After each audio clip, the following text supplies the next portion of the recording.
Gosto muito dessa época de Natal. Nós podemos meditar bastante a respeito do amor de Deus para com a terra, para com o ser humano, para conosco, né? Embora tenha muitas pessoas que têm o costume de atirar pedra em o cristão não pode dar presente, o cristão não pode ter uma árvore de Natal, ou o cristão não pode isso, o cristão não pode aquilo outro. Nós temos que pensar que Deus nos deu o maior presente na época de Natal, né? Então, independente de crença aqui, acolá, deixa isso para lá. O que nos importa é o presente, o dom que Deus nos deu. Mateus capítulo 1, versículos 18 a 25, um texto bem conhecido, que nos fala assim: ora, o nascimento de Jesus Cristo foi assim: estando Maria, sua mãe, desposada com José, sem que tivessem antes coabitado, achou-se grávida pelo Espírito Santo. Mas José, seu esposo, sendo justo e não a querendo infamar, resolveu deixá-la secretamente. Enquanto ponderava nessas coisas, eis que lhe apareceu em sonho um anjo do Senhor, dizendo: José, filho de Davi, não temas receber Maria, tua mulher, porque o que nela foi gerado é do Espírito Santo. Ela dará à luz um filho e lhe porás o nome de Jesus, porque ele salvará o seu povo dos pecados deles. Ora, tudo isso aconteceu para que se cumprisse o que fora dito pelo Senhor por intermédio do profeta: eis que a virgem conceberá e dará à luz um filho, e ele será chamado pelo nome de Emanuel, que quer dizer Deus conosco. E despertado José do sono, fez como lhe ordenara o anjo do Senhor e recebeu sua mulher. Contudo, não a conheceu, porquanto ela não deu à luz um filho, a quem pôs, enquanto ela não deu à luz um filho, a quem pôs o nome de Jesus. Vamos orar mais uma vez. Somos gratos, Pai, pela Tua palavra, pelo presente que o Senhor enviou para nós, o Senhor Jesus Cristo. Um presente que nasceu com o intuito de morrer. Nós agradecemos por tão grande amor que o Senhor tem para conosco e pedimos, Pai, nesse momento que Teu Santo Espírito fale conosco por meio da Tua palavra. Em nome de Cristo oramos. Amém. Amém. Como eu falei, é uma passagem bem conhecida, muito familiar das Escrituras, especialmente na época de Natal, nós ouvimos muito sobre ela. Mas apesar de nós estarmos familiarizados com passagens como essa que falam do Natal, poderíamos falar de Isaías capítulo 9, versículo 6, Lucas capítulo 2, né, e tantas outras que poderíamos também pegar e aplicar para o nascimento de Jesus. Nós temos que lembrar que são histórias que nunca envelhecem, né? Datas importantes devem ser sempre lembradas, né? É assim, hoje comemoramos o aniversário de casamento de 2 casais aqui, né? Semana passada, embora era para ter sido 2 semanas atrás, foi nossa, né? Então, são datas que devem ser lembradas, né? E o Natal, muito mais, porque não é qualquer data. Nós temos ali uma data mais, eu diria, mais importante do que qualquer outra, né? Embora a morte de Cristo é que nos dá a salvação, é o pagamento pelos nossos pecados, mas se ele não tivesse nascido, ele não poderia morrer, né? Então esta é uma história realmente que fala sobre a soberania de Deus, nos fala um pouco sobre a graça do Senhor, nos conta do esplendor e da salvação. A vinda de Cristo à Terra, sob a forma de um homem, foi absolutamente necessária para a redenção da humanidade. E se não houvesse o nascimento, como falei, não haveria a morte de Cristo. Se não tivesse acontecido a morte de Cristo, não haveria uma expiação substitutiva para nós. E com isso, nós ainda estaríamos em nossos pecados. Então, seguindo essa linha de raciocínio, o nascimento de Cristo é extremamente importante. Nosso texto trata da conversa que José teve com o anjo do Senhor, ou o anjo com José, a seu critério isso, tá bom? E a obediência de José para com a vontade de Deus. E nessa conversa que nós vamos analisar hoje, nós descobrimos que o anjo revela algumas coisas que são importantes para nós também conhecermos. Em primeiro lugar, nós vemos que o anjo revela o milagre do nascimento de Cristo. Nos versículos 18 a 20, o anjo começa falando, o nascimento de... Perdão, aqui ainda não é o anjo.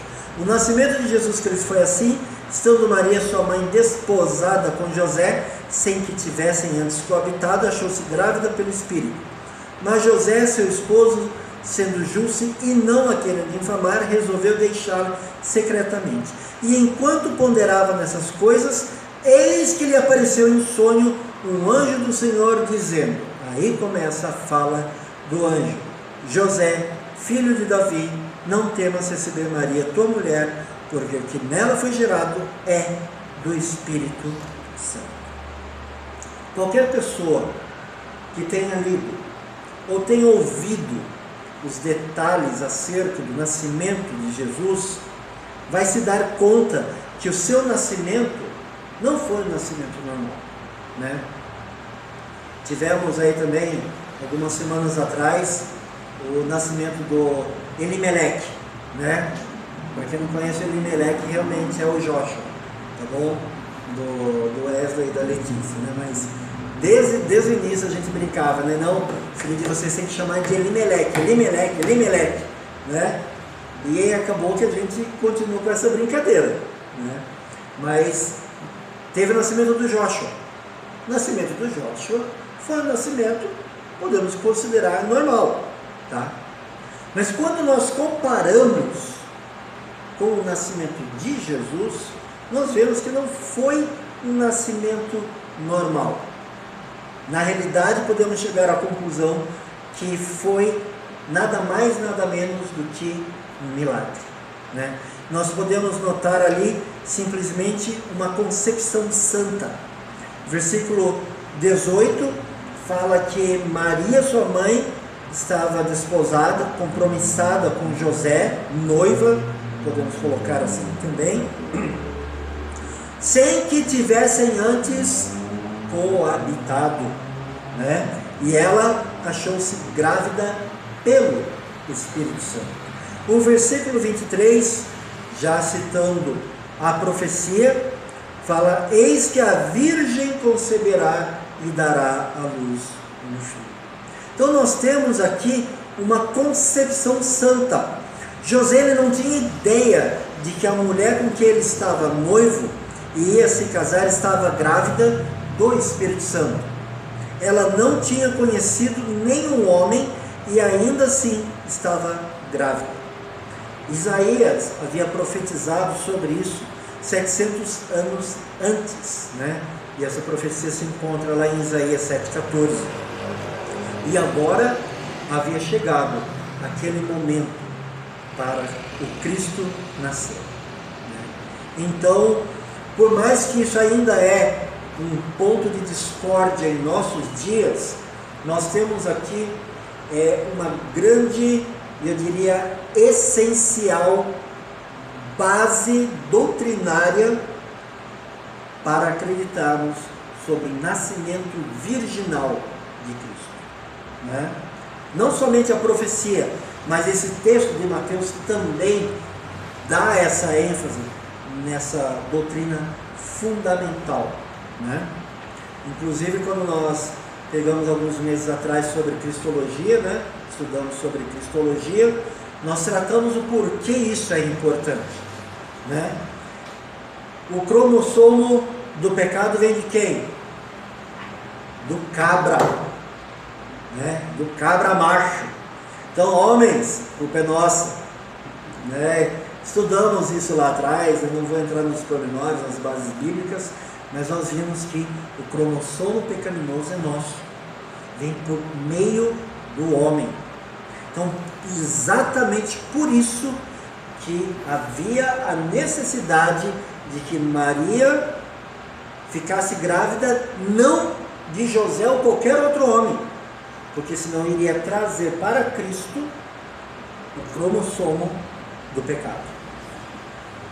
Então, o fato de que ela ficou grávida do Espírito Santo, aquele cromossomo de pecado não foi colocado lá. Pelo contrário, foi algo divino. Por isso, ele é Deus, ele é união hipostática, né, como nós estudamos, né, 100% homem e 100% Deus. Porém, a parte humana dele é sem pecado, porque ele não tem esse cromossomo humano, do homem, né, para transmitir o pecado. E ele sendo sem pecado, várias passagens em Hebreus falam sobre isso, não só em Hebreus, né, mas especialmente em Hebreus, isso o coloca na capacidade de ser o nosso Salvador, o justo pelos injustos. Senão seria só mais um injusto morrendo por mais outro. Tanto faz. E daí? Não. É um justo morrendo pelos injustos. Se não fosse assim, nós não poderíamos ser salvos. Então, é simplesmente uma doutrina fundamental para nós estudarmos e defendermos. Tá? Então, nós temos aqui uma concepção santa. Temos também uma confusão, não concepção agora, uma confusão honesta por parte de José. Versículo 19, mas José, seu esposo, sendo justo e não a querendo infamar, resolveu deixá-la secretamente. A cultura judaica daquela época era muito diferente da nossa tradição. Antes da cerimônia de casamento, havia um período de noivado, com duração que variava entre 10 a 12 meses.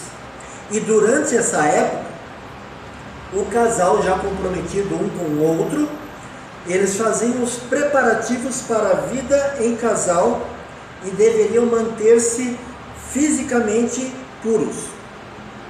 Embora não haviam comemorado oficialmente o casamento, eles já estavam vinculados com um acordo, né?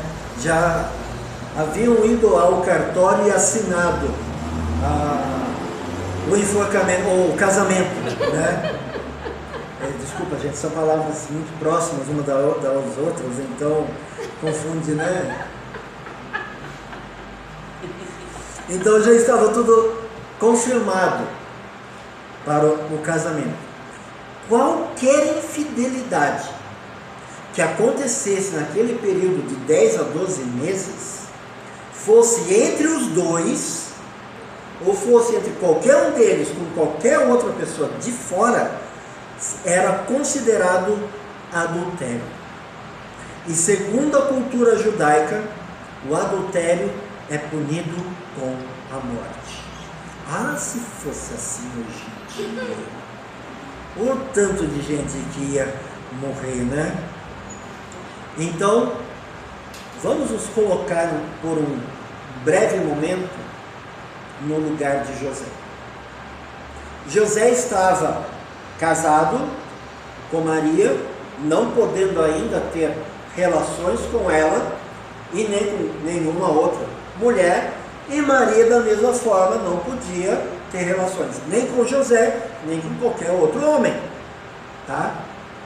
De repente, José olha e vê sua vida virada de cabeça para o ar. Está tudo de cabeça para baixo. E agora? Espera lá, mas não havia um contrato entre nós?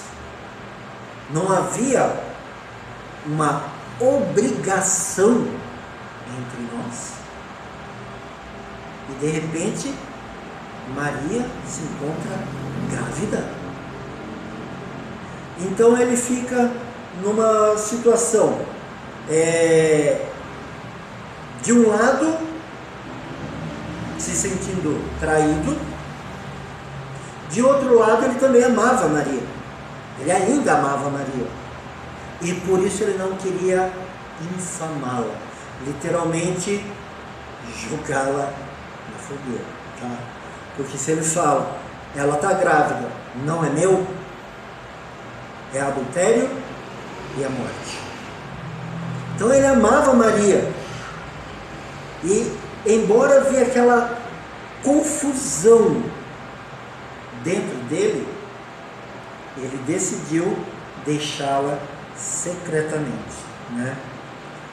Nós podemos ver aqui que podemos aprender com isso para a nossa vida hoje, né? É um pensamento reconfortante para nós. Tem muitas coisas que acontecem em nossas vidas que nós não temos a mínima ideia do que ou por que aquilo está acontecendo. Nós podemos confiar que Deus, em sua perfeita soberania, está no controle de tudo. E por mais que seja confuso, por mais que seja esquisito, que é a coisa mais esquisita do que essa, né? Deus está no controle. E nossa parte é simplesmente continuar a confiar no Senhor e no plano dele. Logo em seguida, nós temos uma confirmação celestial.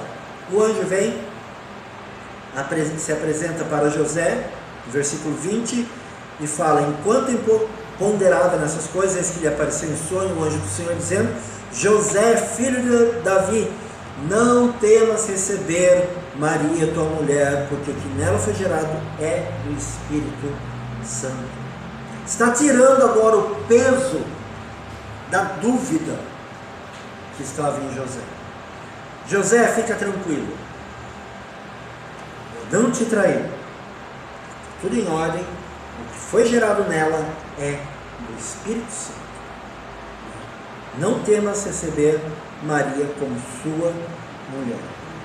E enquanto José deveria estar ali tentando compreender tudo o que estava acontecendo, no momento que mais precisava, Deus envia um anjo para explicar para ele o que estava acontecendo. Assim, não quer dizer que em todos os momentos nós vamos entender o que está acontecendo em nossa vida. Não quer dizer que em todo momento Deus vai mandar um anjo para nos explicar, né? Mas nós devemos confiar naquilo que Deus faz para nossas vidas. Lembrar que tudo que acontece foi orquestrado por Deus. Então, Cristo ele veio à Terra para redimir e perdoar a humanidade. A vida, ela tem as suas dificuldades e as suas adversidades, mas enquanto nós estamos caminhando com o Senhor e de acordo com o seu plano divino, nós não precisamos temer o que um dia pode acontecer, né? Devemos ter consciência, ter confiança e estarmos seguros em Deus e saber que Ele vai nos orientar a cada passo da nossa jornada. Então, o que podemos aprender com essa primeira parte da conversa do anjo com José? Confie em Deus e no plano que Ele tem para a sua vida. Segundo lugar, o anjo continua conversando com José, revelando para José, e nessa segunda etapa ele revela a majestade do nascimento de Cristo. Versículos 21 a 23. Ela dará à luz um filho e lhe porás o nome de Jesus, porque ele salvará o seu povo dos pecados deles. Ora, tudo isso aconteceu para que se cumprisse o que fora dito pelo Senhor por intermédio do profeta: eis que a virgem conceberá e dará à luz um filho, e ele será chamado pelo nome de Emanuel, que quer dizer Deus conosco. À medida que o anjo continuava a conversar com José, ele começou a perceber que José começou a entender que esse não seria um nascimento qualquer, um nascimento comum, e que essa, com toda certeza, não seria uma criança comum. Ele seria conhecido primeiro como Jesus. O nome Jesus se encontra no versículo 21, significa literalmente Jeová salva. Jeová salva. O mesmo nome para Josué lá no Antigo Testamento, ou Joshua, né? Elimelec também? Não, tudo bem. Jorginho, abre para nós, por favor, em Atos 4:12. E alguém leia, por gentileza. Atos 4, versículo 12. Quem lê para nós, por favor? E não há salvação em nenhum outro, porque abaixo do céu não existe nenhum outro nome dado entre os homens, pelo qual importa que sejamos salvos. Olha como esse versículo encaixa, obrigado. Encaixa com o próprio nome de Jesus. O contexto fala sobre Jesus, tá? Se você voltar alguns versículos aí, você vai ver que o contexto está falando de Jesus. E aí fala o quê? Não há salvação em nenhum outro, porque abaixo do céu não existe nenhum outro nome dado entre os homens pelo qual importa que sejamos salvos. Combina perfeitamente com o nome Jesus. Se quisermos partir para o lado Cristo, embora aqui no texto não fala, né? Mas Cristo significa literalmente o escolhido de Deus, ou Messias, né? O escolhido de Deus. Então, se você pegar o nome Jesus Cristo, você tem o escolhido de Deus para salvar. Gente, isso é maravilhoso, como nós entendemos o nome de Jesus, né? Também, Cristo não está aqui no texto, tá? Isso foi de graça, tá bom? Mas o outro nome que se encontra aqui no texto é Emanuel. Gosto muito desse nome. O filho de um conhecido nosso lá em Brasília, o George Miranda, se chama Emanuel, né? Então eu gosto muito desse nome também. Versículo 3 cita o nome Emanuel, que quer dizer Deus conosco, né? Então é interessante nós pensarmos nesse nome naquela época em que Cristo nasceu, tá? Vamos voltar para o Antigo Testamento. Deus se revelou a Abraão e veio em toda a história do povo de Israel e tal, e foi cativeiro, e Deus se revelando, né? Livro de Juízes, só pausamos, tá bom, gente? A gente vai voltar em 2026. E Deus se revelando e tal, e vai, os profetas, né? Profetas menores, chegam em Malaquias e silêncio. Um silêncio ensurdecedor de 400 anos. Você pode imaginar o que é isso para o povo de Deus? Um Deus que estava ali acompanhando Israel dia a dia, puxando a orelha, auxiliando, abrindo o mar, dando comida, água, tudo que eles precisavam, vitórias.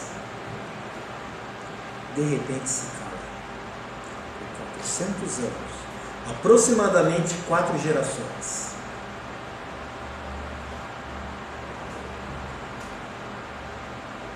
Silêncio deve ter sido horrível. Horrível. Tanto que quando chega João Batista, né? O povo, olha, parece que está voltando, né? E aí de repente na profecia, o que é que o anjo fala? Agora é Deus que está conosco. É Ele que vai nascer.